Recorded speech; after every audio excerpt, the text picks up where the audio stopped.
for cafecito, time for cafecito, time for cafecito break. Join us, take a sip.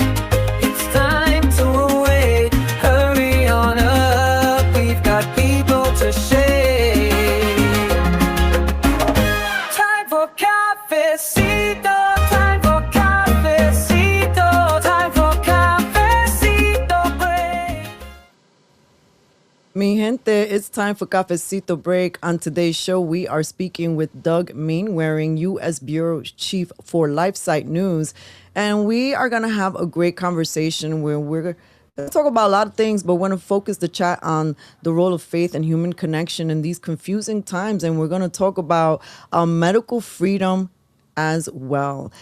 So before I introduce and reveal our little faces, please take a moment to like, share, subscribe to our show, and tell a friend that Cafecito is live. Hello. Welcome, everyone. I'm Rosangel, one of the Pérez sisters of Cafecito Break. Delighted to be with you once again. Sorry that we are a little late. You know, when you do it live, sometimes you get the glitches. At this time, I'd like to introduce to you my co-host, Mark. Hello, fellow freedom-loving Americans. Better late than never. Had to work out the kinks with some technical difficulties, but we are live for a very epic show. I'm looking forward to it. For those of you who don't know me, former State Assembly, City Council, and U.S. Senate candidate in New York, currently trucking all over the country. So we're not in multi-million-dollar studios, but the production quality with all the glitches and stuff that we deal with the people censoring us and shadow banning us, our message is more important than the visual technical qualities. And our very special guest today is going to be another great guest added to the long list of great guests we've had on the show. But I'll let Rose Angel introduce him properly, and looking forward to it. So, I want to tell a story that just may have been maybe 2 weeks ago. I believe our beloved Tom LaPola, Chief Tom LaPola, shared an article written by Doug, in which he is gratefully still carrying on the conversation that mainstream media has fallen silent about when it comes to, medical freedoms and things that we have lost and are still grappling with in the modern day. Also, I would like to share that I have been a fan of LiveSite News, and that during the COVID era specifically, I would find myself going to this site and reading, and in particular, the messages of faith, because during that time of 2020 and on, like, it just felt really dark, and when the public discourse and mainstream is getting really dark with and scary, and you are seeing and witnessing things coming out of journalists' mouths that you don't think you would have ever heard in what you feel is United States of Freedom of America and constitutional regarding, I was alarmed. So to have someone like today's guest, I am very delighted. Doug, welcome to the show. He is someone with a wealth of information, American thinker. You've right for the Washington Post and other publications, and you are a marriage and children's rights activist, which is something that is at the heart of so much that we love. Welcome to the show, Doug. How are you today? It looks like Doug got cut off just in the nick of time as you were introducing him. It's very unfortunate, but that's exactly what we were talking about with when it comes to censorship and stuff, with shadow banning, all the things that we deal with. And the goal is basically to make us give up. I mean, the coincidence of the timing of him being kicked off there as he was being introduced is just impeccable. It's like there's no way that's a coincidence. You can't possibly believe that's a coincidence there. Well, oh, here we go. Welcome back, Doug. Oh, I don't know what just happened. I lost you guys and heard maybe every other word of what Rose Angel was saying. So I'm on now. Yes, Yeah, you know, we'll give it a 5 minutes. If technical difficulties continue, we're gonna wrap things up because we this is a very important show with you on, and we want to give you the respect of having a proper show. So we'll see if we could, if it doesn't work out, we'll see if we could reschedule for something else. But hopefully, Rose Angel was just basically asking you to introduce yourself, and I guess so. The floor is yours, Doug. Sure. Sure. I am a reluctant journalist. I'm a late bloomer. I was selling real estate in the early 2000s, selling expensive real estate around the Washington area. And when the 2008 presidential election came up, I suddenly started to get a little curious about politics. Um, and then when the President Bush introduced the troubled asset relief program, uh, the result of that was the Tea Party movement. And I went to my first Tea Party rally across the street from the White House in April 2009, right after President Barack Obama had taken office. And I went there again reluctantly. I didn't see myself as a protester, as somebody in my early 50s. But anyway, we were out. All of us who showed up for that, we were outnumbered by the media. I did the best I could to avoid having my face on camera. I went home that night, turned on the TV just to listen to the news accounts about what had happened. And I was appalled at the lies that I heard and the ridicule for all these good people who had made their way to Washington for this little rally.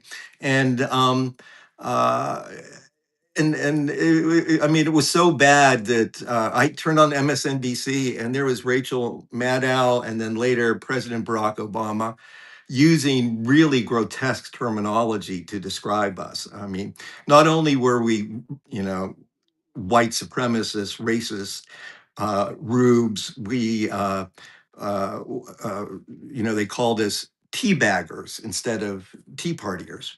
And so, I was ready to throw my shoe at the TV set. And instead, what happened over the next couple of days, I continued to listen to the coverage.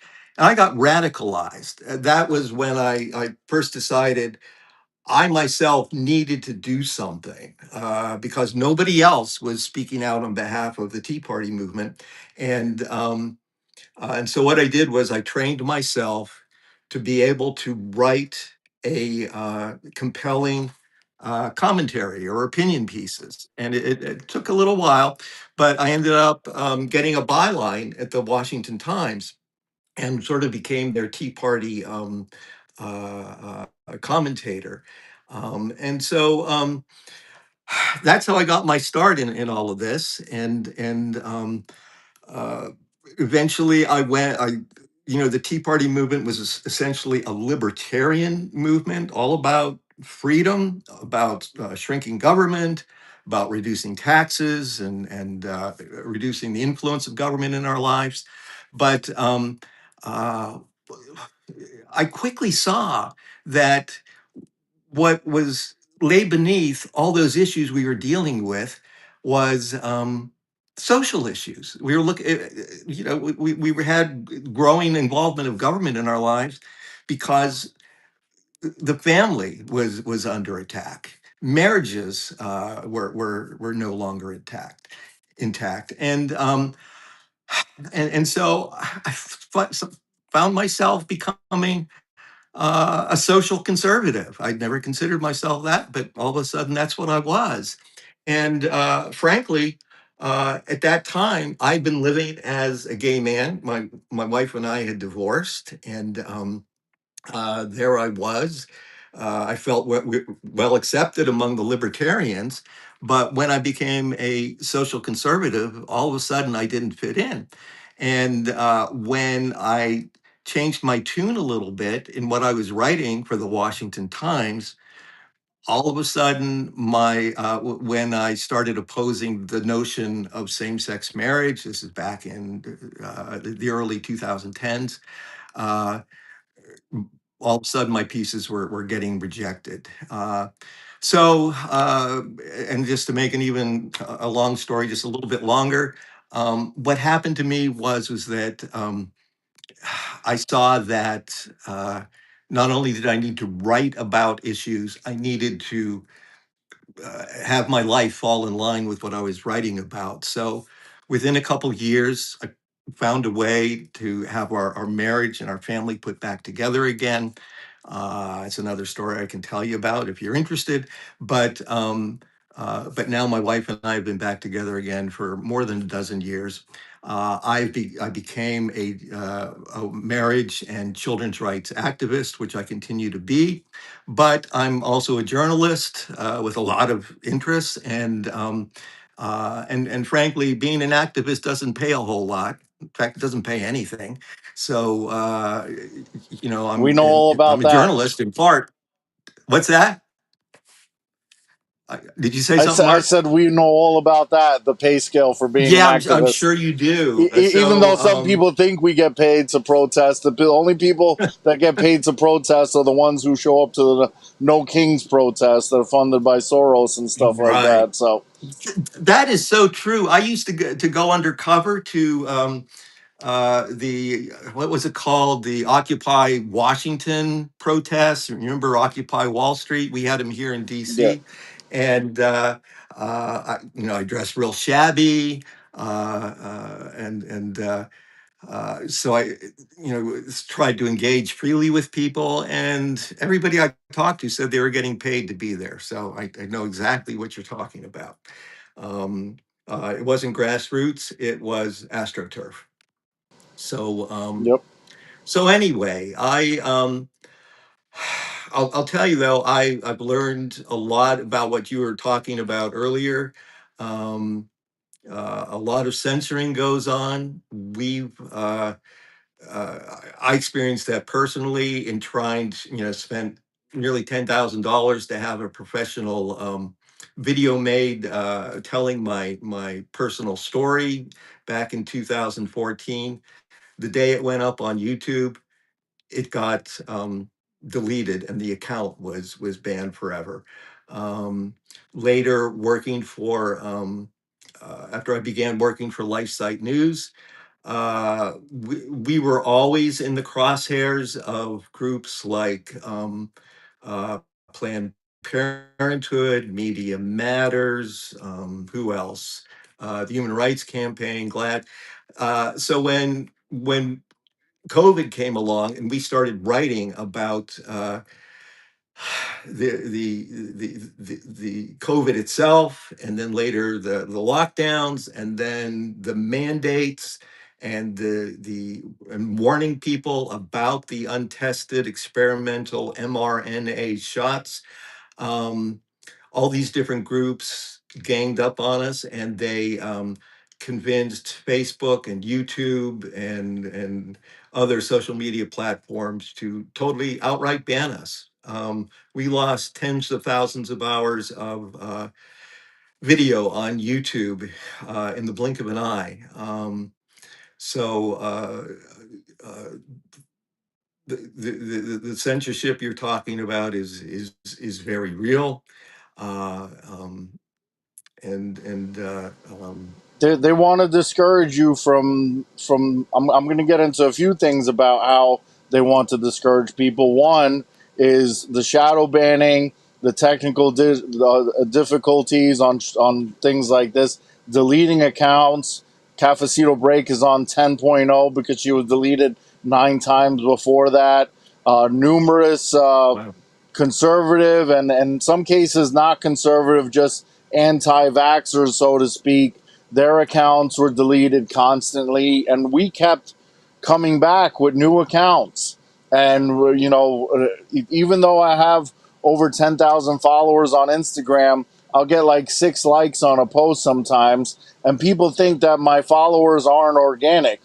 Meanwhile, I know that Instagram deletes people without them knowing. They unfollow me without them knowing they unfollowed me. And I confirmed this because I had an unfollowers app and I would DM these people, and most of them said they had no idea that they unfollowed me.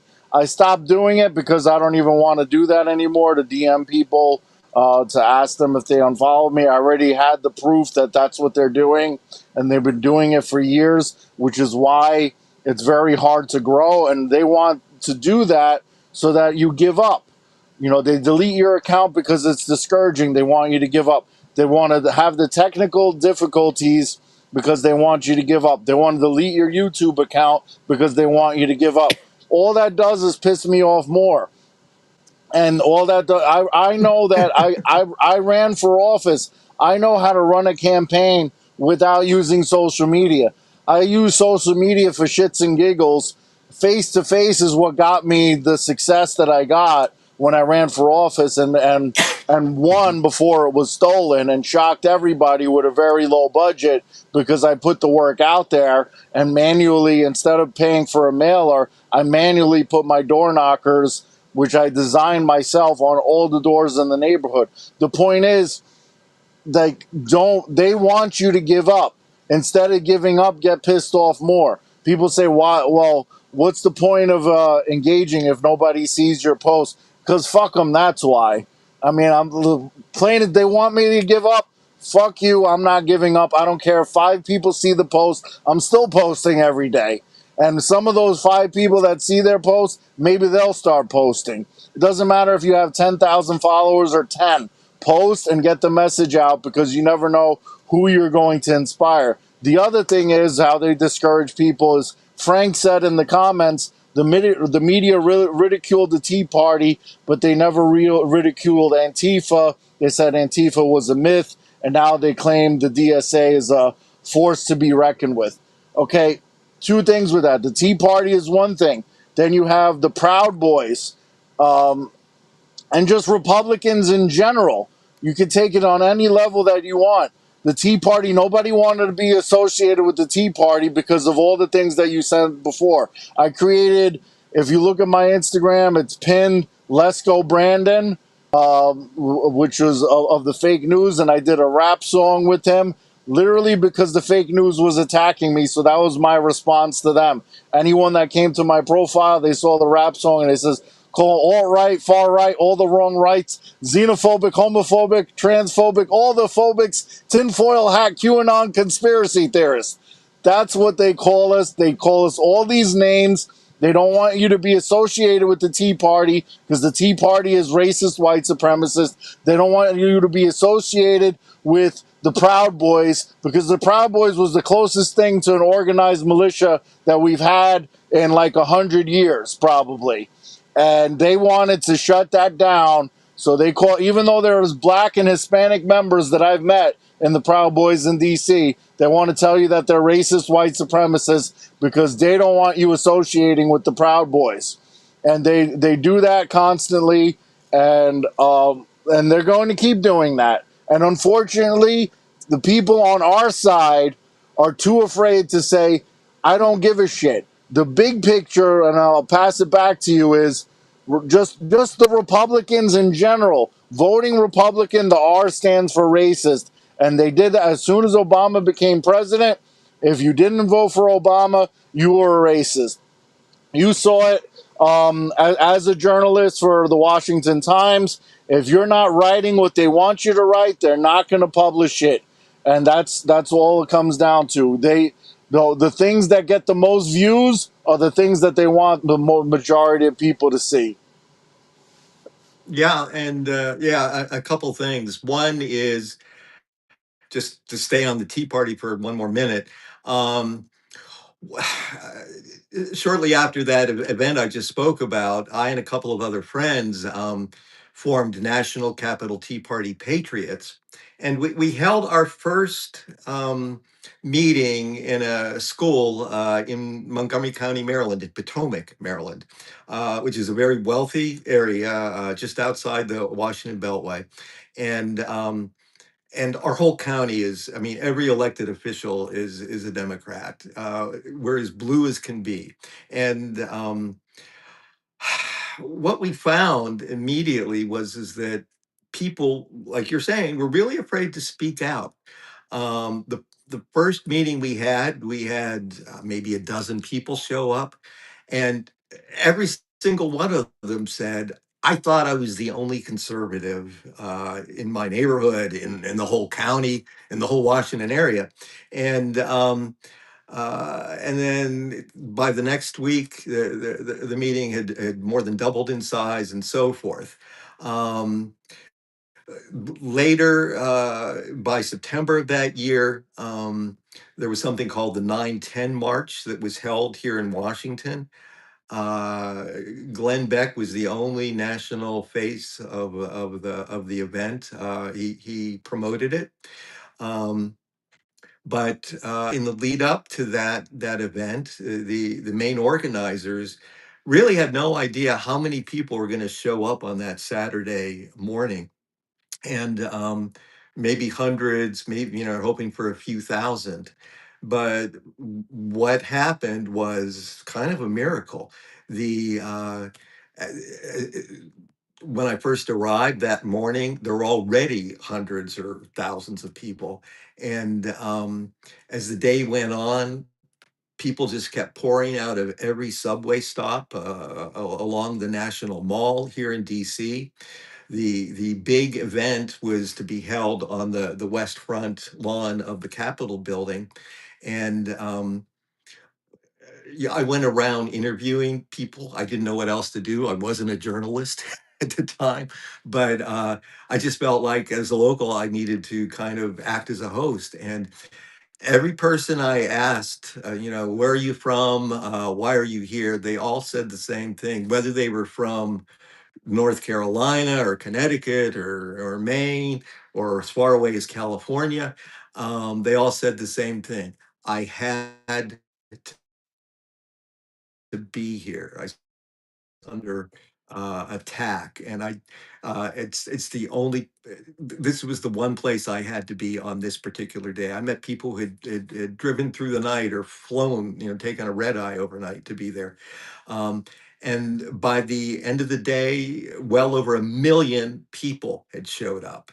And I guess the point I want to get to is that we need to realize we're not alone when it comes to uh, dealing with the topics that we see are important. And, right now, I mean, for many years, it's just sort of felt like the Republic is teetering, on the top of the U.S. Capitol building, and it could go in either direction. And it's a republic if you can keep it. So, and you're absolutely right, Mark. People need to speak out, and they need to be assured again that they're not alone.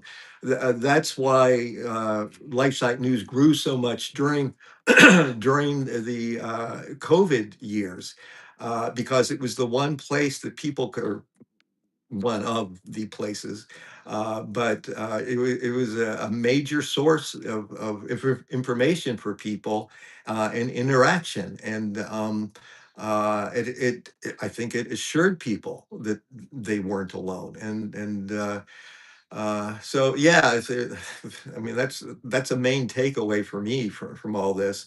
The second thing is you talked about uh, getting people to just give up and be discouraged.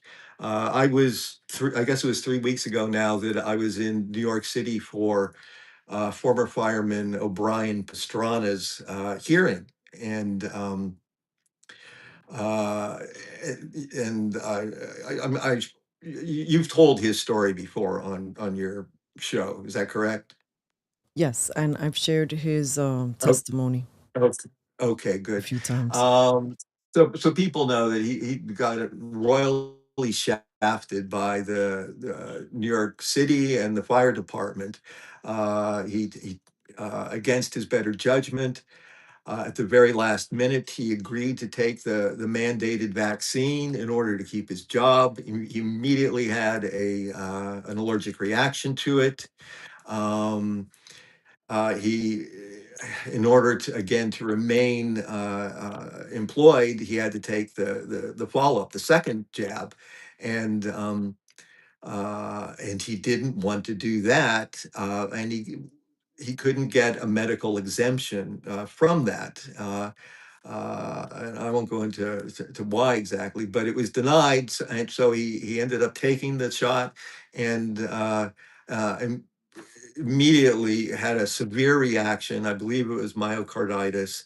Uh, in the end, his body was so badly beaten up because of the vaccine that he was no longer fit to work. But the fire department was also not willing to uh, continue to pay him what he was due because he had been injured on the job. They didn't see it that way. So, a few years later, here he was a couple of weeks ago at a hearing to try to get justice.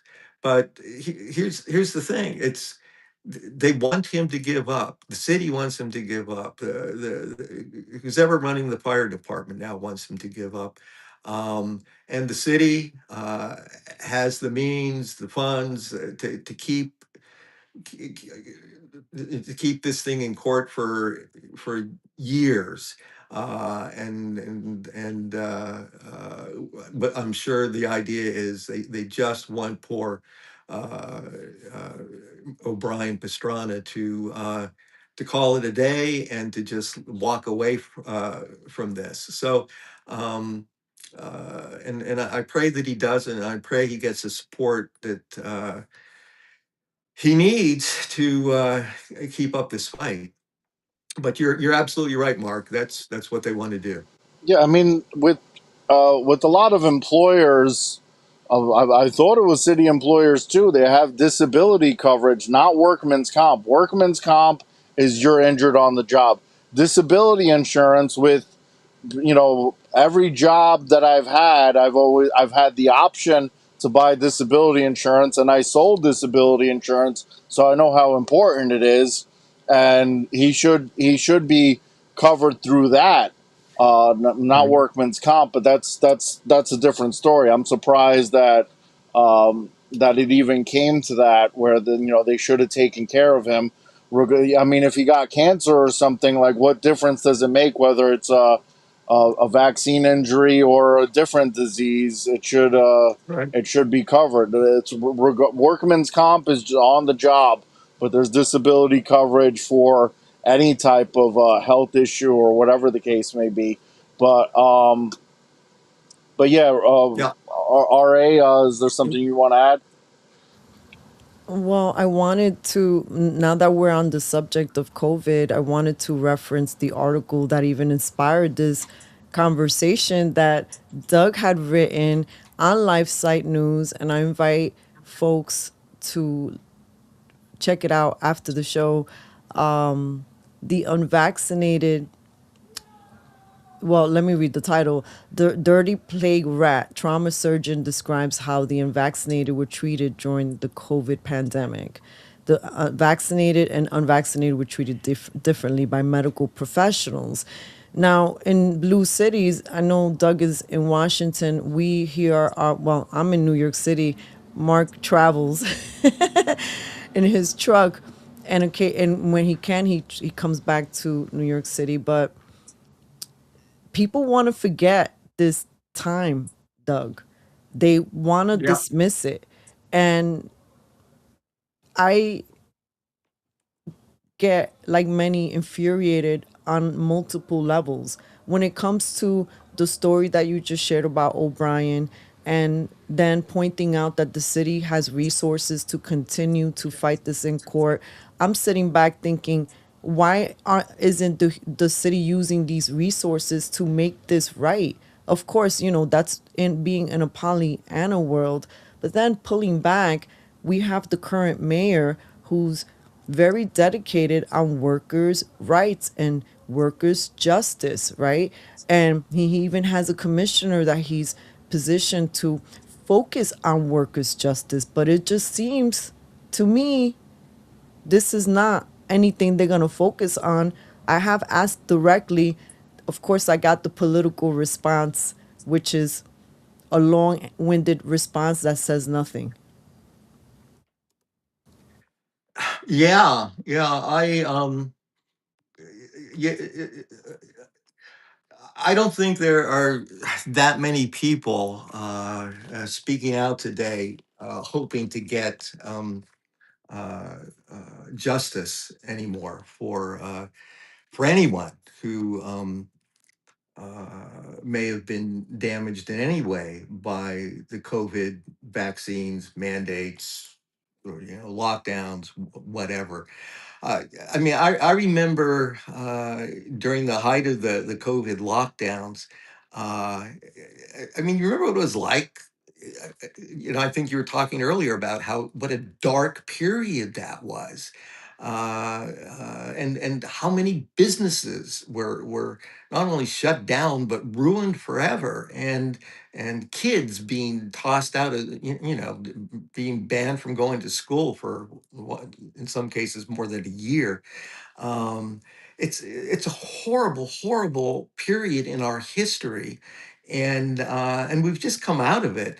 I mean, the wound's kind of fresh still, at least as far as I'm concerned. But the powers that be, whether it's politicians or media, or certainly the medical and big pharma industrial complex, just want us all to forget about it. And that's one thing that I absolutely do not want to allow to happen.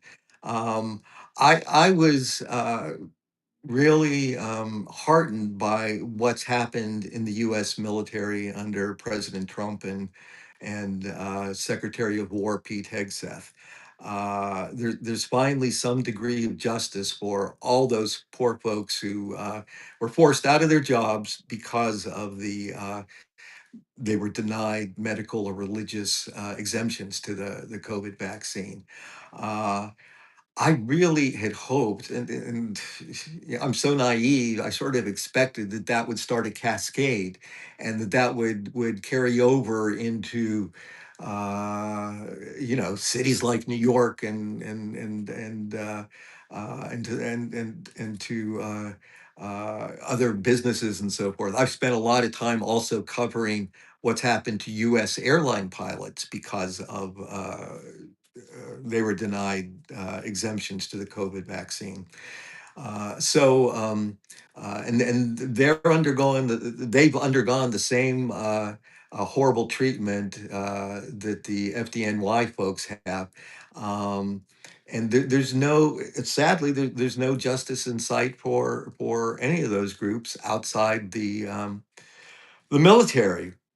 And I would just love to encourage other journalists to keep pressing, especially independent journalists, to keep pressing on this whole array of topics, because it's shame on us if we allow it to die. Just too much horrible stuff happened. Yeah, if you want to do a recap, if people just don't want to, people want to say, oh, you guys are still talking about that. It's like, yeah, do you understand how messed up this is and how Fauci got away with it and all these people are getting away with it? You just want us to forget about it? Yeah, I move on and I live my life, but that doesn't mean I forgot about it. That doesn't mean that I forgot that you needed a vaccine ID in order to go into a restaurant. I'm not going to forget the kids that were forced to wear masks in the classroom while the politician comes with no mask and takes a photo with them, or how the kid is getting kicked off of a plane because he didn't want to wear the mask, so the kid Right. and the family have to get kicked off of the plane for not wearing the stupid mask, that flip-flop Fauci went and originally said do absolutely nothing, then you need to wear them, then you need to wear two of them,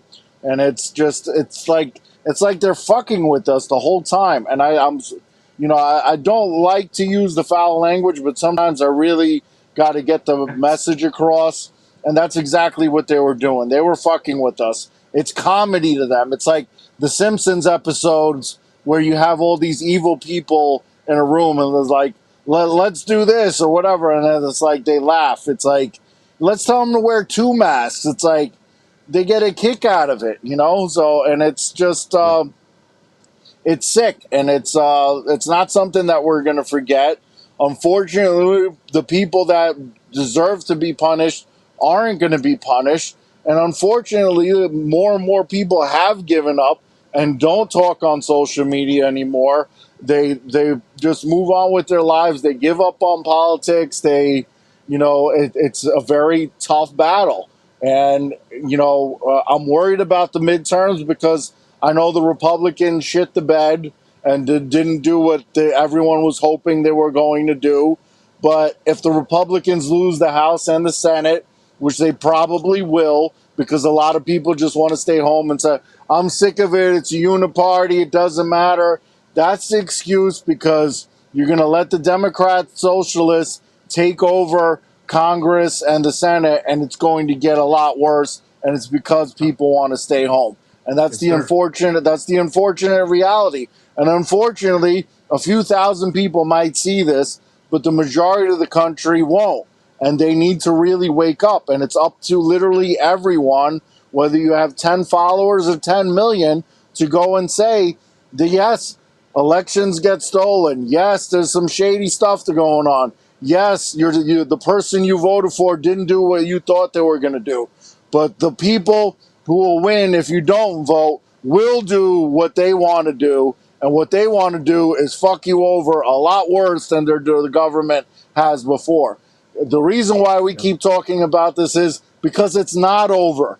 It's just we're on a vacation from the extreme level of tyranny, because it's going to be worse the next time around. The tyranny is only going to get worse. They want you complacent. They saw we used to get rallies with tens of thousands and even hundreds of thousands of people. You mentioned D.C., the Defeat the Mandates D.C., hundreds of thousands of people in D.C. that day. I was there.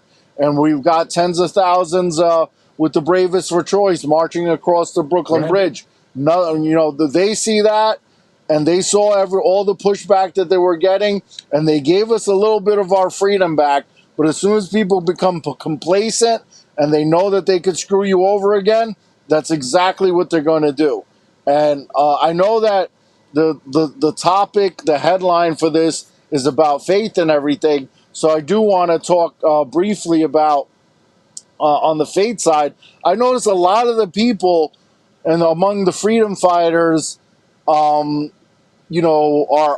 most of them are not atheists. There's a handful of them that I've met, but most of them are either very religious or at least believe in God. And in some ways, maybe God was protecting certain people to say, hey, this COVID vaccine sounds like bullshit. Because why do we have the common sense to know that and a lot of other people don't? Like, you know what I'm saying? Like, it feels like I'm a religious person. I don't go and talk about God every day on social media. I don't go to church every Sunday, but I talk and I pray regularly. And so, maybe that has something to do with it. Maybe that's why I had the foresight to say, hey, this is bullshit, and to go and try to save as many people as possible by telling other people that it's bullshit. Yeah. I think I think people who are prayerful, who are oriented towards seeking out truth, and who have BS detectors, and are on the lookout for that. Yeah, you're absolutely right, Mark. Those are the people that are going to find themselves, or always have found themselves, on the front lines when it comes to any kind of crucial moral issue. And that's, again, what we saw with COVID. Um, we at LifeSite News, it's interesting. Our readership grew, began taking on, it grew exponentially, but we also picked up some secular believers, not believers, but secular folks. But in large part, it's yeah. If you're a seeker of truth, you're gonna you're going to know when you're hearing lies, and the lies, they were just atrocious, weren't they? I mean, they were so bold-faced and outrageous, and all the things we were being told. Didn't Biden say, I guess it was at the end of 21, that for the people who didn't take the vaccine, that we were all going to die that winter. The winner of death, or this extreme winner of death, or Yeah, something. something like that, something The like that. And the it's just an the pandemic of the outrageous lie that unvaccinated too, some or something. people fell for. You Yeah, know, unfortunately. you know what bothered me, Doug, that Right. I saw echoes of it the other day with the press. I mean, obviously, I'm lots of things bothered me during COVID, but in particular when it comes to the press and the decimation, how they really wanted to control the messaging.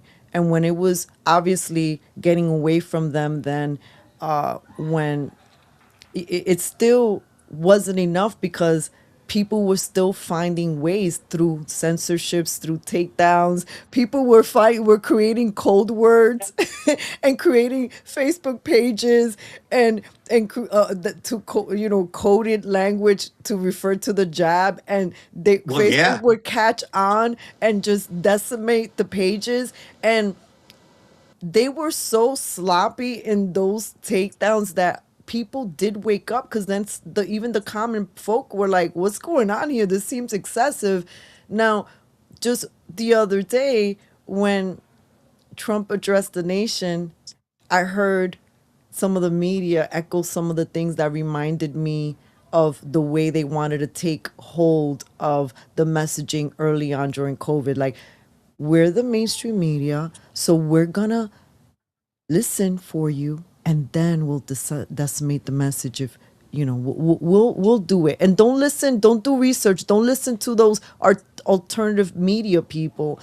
And that messaging was so strong that I came across multiple people in who were local elected officials that kept echoing the same thing.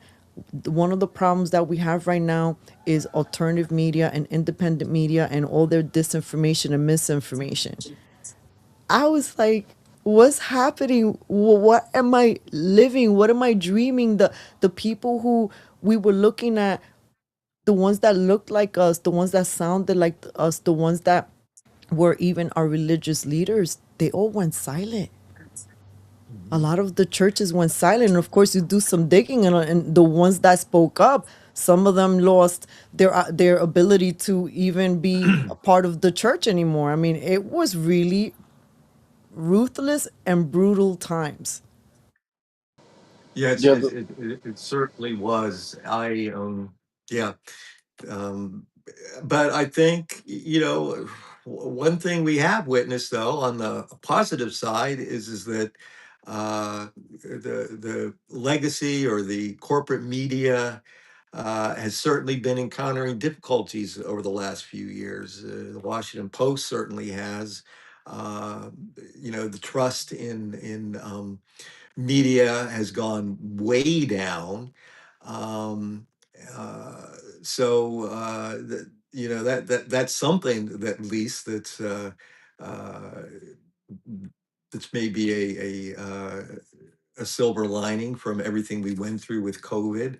I think another thing is the American people aren't going to let it happen again. I mean, they tried with monkeypox, right? They tried with what was it? Was it another round of Ebola? And then now there's something else They tried the The out of Hanta lettuce, Mexico. virus, the exploding butt virus. No, and that's what I nicknamed it. That's not Yeah, what I it's the can't called. remember devil's that. lettuce, and not That wasn't marijuana. called that. It was an exploding butt virus. It was just, and even Yeah, but we like, know what you meant, yeah. though. So I was just laughing about the memes because when New York City, well, we were getting the wonderful aroma from the wildfires and this extreme heat wave and oh all yeah, of these messages about the virus, the exploding diarrhea, and people were making the most hilarious memes. I mean, even in that era, memes were, I think that, I gotta say, I want to just say a quick shout out to the meme makers because they didn't know what to do. COVID folks did not, the enforcers did not know what to do with the meme makers because people kept finding such creative ways to to convey information. disseminate. And disseminate. Thank you. Sometimes my English Uh-huh. is not very good looking, Doug. Now, one Mine thing, either. right? One thing, right, that reminds me, and this is why the connection part, the faith and the connection, one of the reasons I kept returning to LifeSite News during COVID was because I was seeking connection.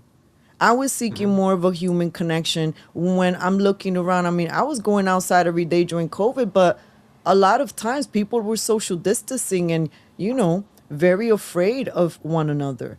And Right. in this present moment, I'm seeing a lot of us are witnessing just the crisis of interrelationships, people communicating, breakdowns, and a lot of it was conveyed through messaging of like, now you have these trends of people who just break up with family members over maybe trivial things. I understand when it's deeper, you know, but just like, oh, I don't like the politics, so I'm not talking to my dad or I'm not talking to my mom, and yet you're living under the same roof. Like, it's the human connection thing. Like, I feel like we as a society, we can't forget how powerful it is and how good it feels to just have an organic conversation with people and then to see people face to face and experience that. And COVID created a lot of more indoor people, I think. There are people to this day that haven't left or don't really leave their homes because they were terrified throughout that time. Yeah, people got used to the isolation, unfortunately, and they got used to cutting people off because the media divided us between red versus blue, black versus white, and then most significantly, vaccinated and unvaccinated, because now they made you fear that your unvaccinated brother is going to kill your mom, and because he's selfish and he didn't get the vaccine, so he's a threat to the rest of the family. So now you don't want to talk to him, and you don't want him around your kids or whatever the case may be. And I'm literally talking about me, and that actually happened to me with my brother. So it's very real, and people just got used to cutting people off, and it's just unfortunately the divide and conquer strategy worked pretty well because it divided families and friends, just out of fear with the whole vaccination status, and it's a shame. So Yep. Yep. Yeah, I know a lot of families where that exact same thing happened, Mark, and it's just it's so sad, and but I think probably the only way to remedy it is you can't wait. You can't wait for whoever it is that's distanced themselves from you to come back around. I think got to put olive branches out there, I, whether I've or I've not. In Where my personal we're the case, personally responsible. I Huh? put olive branches out there regardless of being the one that isn't at full, and it doesn't matter. Yeah. So Right. I got tired Right. of having them thrown in my face. So Yeah. Yeah. No, I totally get that. I totally get it. Um, yeah. So, uh, Rose Angel, you know, you're raising a really tough point. It's a lot of damage was done.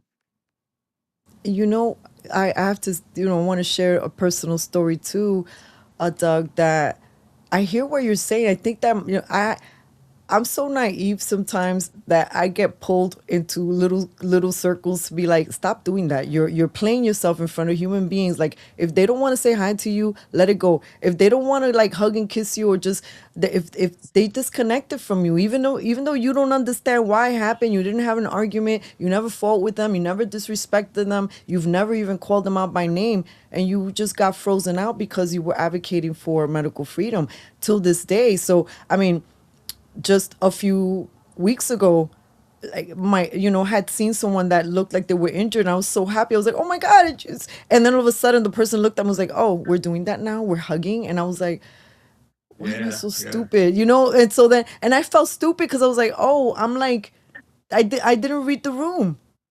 I haven't been reading the room. Like, these people clearly, and I think that maybe that's what Mark is saying. Like, some of the olive branches are not, I mean, I've put them out there. Some of us are Right. putting them out there, and Yeah. some people are just, they're set. They're like, no, like something is broken. And I know that I have to sit there quietly, and the little girl in me was mourning because it's like, but that was my friend for over 10 years. I don't know what happened.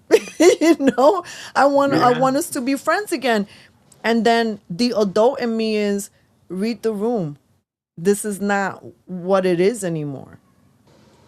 That Yeah. part Yeah. hurts, right? But yet there are many human beings that are out there needing and wanting friendships, right? And so I don't get disheartened. Like, we all still gather and we do happy hours, and we meet with each other and like-minded people. And sometimes God may remove you from family members or your circle of confidence, but puts you in a better place. So I don't know. But I'm gonna because Frank put in a comment too. Neighbors, friends, family members known for 20, 30, even 40 years just cut us off. Guess what? It was a blessing in disguise with some people. Now there was the saying, when people unfollow you or whatever because of political beliefs or the vaccination status or whatever it is, that the garbage took itself out. But no, that's not the case, because let's get real here for a second. The relationship that I had with the people that cut me off, I never would have thought in a million years that we wouldn't be close for life. And the Right. media and the powers that be made that happen. They ruined that friendship. And when you talk about, the comedian Jim Brewer, he has one of the most hilarious stand-ups ever, by the way, called Somebody Had to Say It. And that talks about the vaccine and stuff like that. But in one of the stand-ups that he did after that, when he talks about people who are still wearing the masks, and he says, people make fun of them, but they're casualties of war.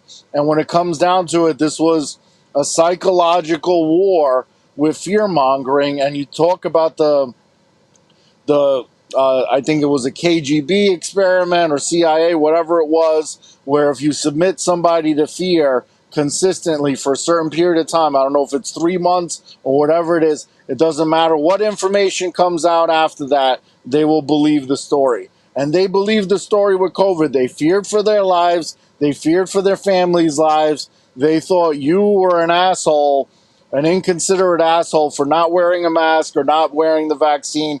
You're inconsiderate, you're selfish, you're a piece of shit. And that's embedded in their mind forever. That you were, it doesn't matter the information that came out after that. They saw, one of my brothers admitted that I was right, okay? And I reconnected with him, thank God. But most of the time that doesn't happen, and it's because of what they did. They took our friends away. They took our family away. Yes, some of us made new friends. The Freedom Fighters, Cafecito, my other co-host Cozy, and well over 100 others became like family. Some of us got arrested. We all went to the precinct and protested outside until our friends were out. Like, that's something you do for family. Like, that's we became a family in ourselves. But most people didn't have that. Most people got used to the isolation and the fear, and that has lifelong consequences, lifelong psychological consequences, where people are just afraid of, they're just not you. It's not the same. It's just not the same. Like, I don't feel like I was affected as much, to be honest with you, because I still kept going outside. I still kept living my life, and I adapted. And I went to the stores that didn't kick me out from wearing a mask. And when they told me you have to wear a mask, I said, no, I don't. And I left. And the next time I came back, you got to put a mask on, bro. No, I don't. And I left. And then I eventually come and they say, well, he's not going to put a mask on, and we're not going to make money from him, so we're just going to leave him alone. All the other customers in the supermarket are all wearing masks, but they know, the employees know, that I used to come there for years, and if you're going to tell me to wear a mask, you're not going to get my money anymore. So I adapted, and I lived life, the way I did. The restaurants that we had as freedom fighters, that we knew we could go to and go out to eat, that's where we gathered together. They had this whole outside for the unvaccinated, inside for the vaccinated bullshit. It didn't matter, because before that we had our spots. Rocco's Pastry, for example, was one of them. We would go there, and we thrived during that time, despite all the bullshit, to be honest with you. And we had some epic moments. And you know what? The point is, fuck the government, fuck these corrupt pieces of shit. Don't be quiet and continue the fight, because we're far from over. It might seem like you're living a normal life again, but it's coming soon to a town near you. The tyranny. So we got to keep fighting. Well, Mark, you speak for me. Well, I think I spoke a little too long, because this is supposed to be about you and things that you want to add. But we've been on the air for about an hour. I don't know if there's anything Yeah. else you want to add. I know we talked. The headline is about faith, and I do realize a lot of people after the pandemic happened that they became more faithful as well. A lot of the people that I know closer to God, which is important. And some people want to shy away from the God conversation, but it is a psychological fact that people who believe in God are happier than people that don't. Whether you want to believe that or not, that is the truth. That is a scientific fact. Yes, sir. Yes, Trust the sir. science. Oh, I'll just tell you one last little story. Back during the Christmas holidays, at the last minute, I got tickets and took my wife to a local musical theater to see Hello Dolly. And we're seated up in the balcony for the show. And intermission came. My wife excused herself to go to the ladies' room. And there were conversations going on around me. And I heard one voice that sounded really familiar, just uh, the row behind and a couple seats over. And then when I realized who I thought it was, my heart kind of sank. I turned around and looked back, and it was Anthony Fauci that was seated behind me. And uh, You should have my pulled the John Wilkes Booth. I didn't uh, say that.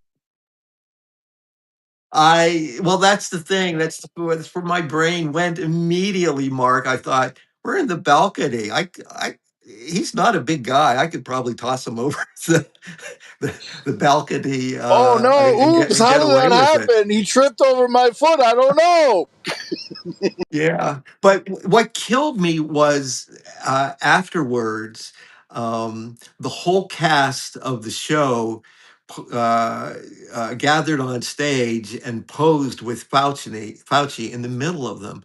And I thought, that's so ridiculous because he's the guy who is responsible for shutting down every theater from Broadway all the way across the nation for more than a year. I mean, he cost all these actors and all the stagehands, stage managers, directors, producers, whatever, musicians, their livelihoods. My own son included.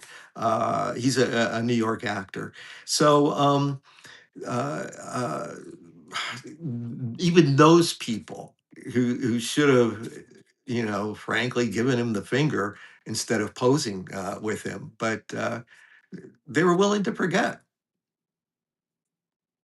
Money makes you do a lot of things, and I also guess. contracts, right? Because a lot of them were connected, like, all the interconnections. Like, we know that artists and celebrities were paid to be a part of the propaganda pushes, as you know Oh yeah, we the big as names. the COVID was unfolding in different steps. I was crushed, Doug.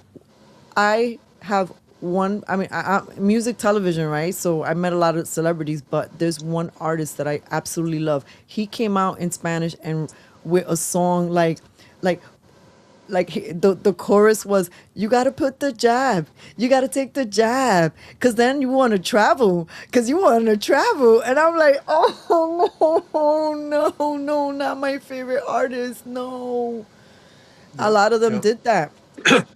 The Well, I late night, remember two. the late night talk show host with the get the vaccine with a whole bunch of needles and oh my god, it's so cringe. Dancing The syringes, dancing right? syringes, yeah, Yeah, this but Stephen Colbert, so cringe. yeah, yep, yep. So, um, yeah. But you're right. They venerated Fauci. This is why I bought his doll. I figured I didn't buy it because I was a No, fan.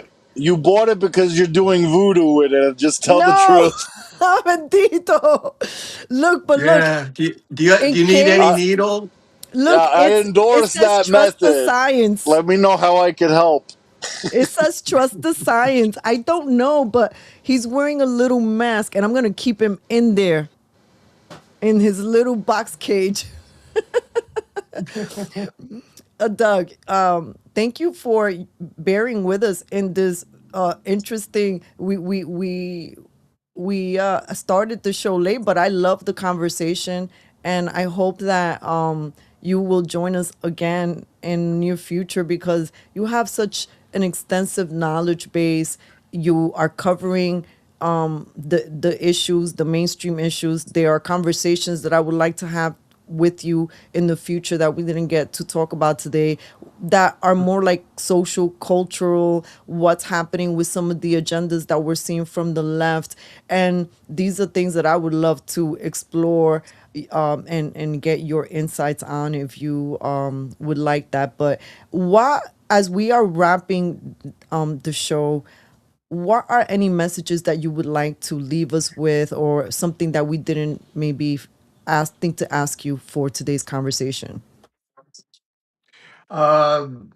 I don't think I have much to add. I just, again, want to remind people they're absolutely not alone when it comes to facing all these important issues. As for me, for people I know as Christians, I feel like they're up against a society that just wants to squelch them, uh, um, and uh, I just hope people know that they can turn to their faith, and that's a great source of strength. And having brothers and sisters in the faith is really important. That's one thing that's been huge in my life.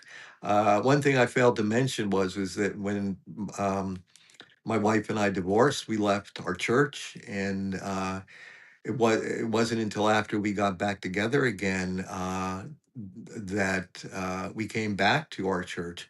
But I have had the great honor of being part of a men's group in my local parish that's really strong. And these are people I could entrust my life to, and talk about anything and go to with anything. And that's a huge plus for my life, uh, that I didn't have before. So yeah, if we're talking about faith and human connections, strong men's groups, women's groups, couples groups, uh, they can work wonders in people's lives. Yeah. Definitely. So it's important to be involved, like, and just not, realize that you're not alone, like Doug said. And the freedom fighters, we had some pretty epic moments. You talk about memes and stuff. I remember somebody who was writing in cursive so that the algorithm didn't notice the message, and the caption was about gardening and stuff. So, and I used to say vaccine by putting a V with a axe emoji. So vax, like, a V and an axe, and all types of creative stuff. And we need more lions and less sheep. So we need more people out there to fight the good fight, and keep things going. And you Yes, don't sir. have to. You don't have to. Religious leaders have been corrupt for thousands of years. So you don't need a church to pray to God. Obviously, finding a good church and people surrounding people around other good people is a good thing to do if you find the right church. But you don't need a church, and you don't need religious leaders to pray to God and to have That's His true. blessings. So I'll end off with that, and I'll pass it to Cafecito for her final thoughts as we wrap things up. Well, I thought it was, I think it's appropriate to end with one, to wrap up the show. I don't want to say the word end, to wrap up the show with a prayer that I love and I go to often. And I went to often during the COVID times. And it is the prayer of Saint Francis of Assisi, which is also known as the prayer for peace. Lord, make me an instrument of your peace. Where there is hatred, let me sow love. Where there is injury, pardon. Where there is doubt, faith. Where there is despair, hope. Where there is darkness, light. Where there is sadness, joy. O divine Master, grant that I may not so much seek to be consoled as to console, to be understood as to understand, to be loved as to love. For it is in giving that we receive, it is in pardoning that we are pardoned, and it is in dying that we are born to eternal life. And I actually like the song version of the prayer the most. It helps me go into a holy place, and you know, however that is for you who are listening, go to your holy place, connect with God, with Source. Do so often, especially when you feel, when you look upon the world and you don't see too much hope. Remember, you're not alone. And this conversation is a testimony, as Doug has reminded, when you think that you are alone, when you speak up, you find more people. God brings those people closer together. And Doug, I'm grateful that the internet connected us, because that's one of the beautiful ways social media has worked for human connection. And I hope that Yep. we speak to you again soon. Amen. Thank you. Thank you for ending with the peace prayer of Saint Francis. You're very welcome. And thank you, Frank, who's been commenting in the comments. Thank you for joining us, and all the people who are listening in. Please like, share, subscribe. And Doug, last question. Remind people where they can connect with you online and on and read your work. Yeah, it's at lifesitenews.com. Just like it sounds, with no spaces between the words. LIFESITE. news.com. And I'm also on Twitter or X, just my name, Doug Mainwaring, and happy to connect with anybody there. And I'll make sure that when I post this on our Substack that we include your link so that if people want to connect with you, that they can find you on social media. Thank you again, everyone. This has been Rosangel Mark with our special guest, Doug. And we will see you again next week. Don't forget that we are live Mondays, 8 p.m. Eastern Time. Have an amazing week, and God bless you all. Good night, everyone. Thank you both.